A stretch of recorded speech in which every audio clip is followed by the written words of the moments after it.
iRacing has just announced an update regarding the clutch use when saving fuel at high speeds before braking zones. They said the engine will no longer be able to be disengaged by the clutch when the car is at racing speeds as a fuel-saving method. As far as I know, this affects all GT3 cars and LMP2 cars. LMDH cars can still use the clutch.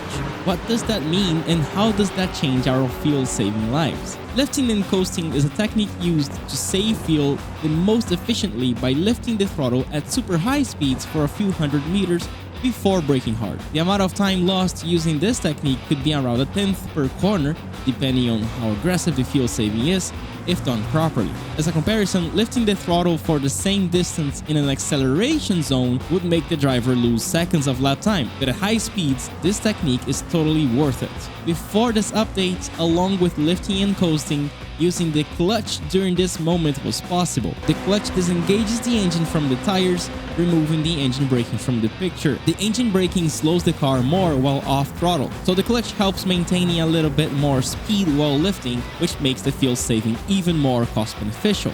With this recent update, clutching at high speeds is not possible anymore, which is actually how it should be in real life. This makes saving fuel a little bit less beneficial. Most drivers will still use it though by just lifting and coasting without the clutch. This makes the car stop a little bit more quickly because of the engine braking, so you might need to do it a little bit less or lift later into the corner for a shorter distance before braking. What may become a thing again is using different engine maps for fuel consumption to help with the fuel saving. But of course, this requires a lot of testing. Lifting and coasting is still the best way to save fuel, since you have full control corner after corner of how much you lift. This allows you to decide when to save more or when to not save at all, depending on whether you're following someone and getting some draft, or if you're about to deal with traffic in a multi-class situation. In draft, the closer the distance to the car ahead, the more you can lift and coast without losing too much time. Make sure you practice all this with your teammates while having different engine maps and compare the fuel usage versus lap times.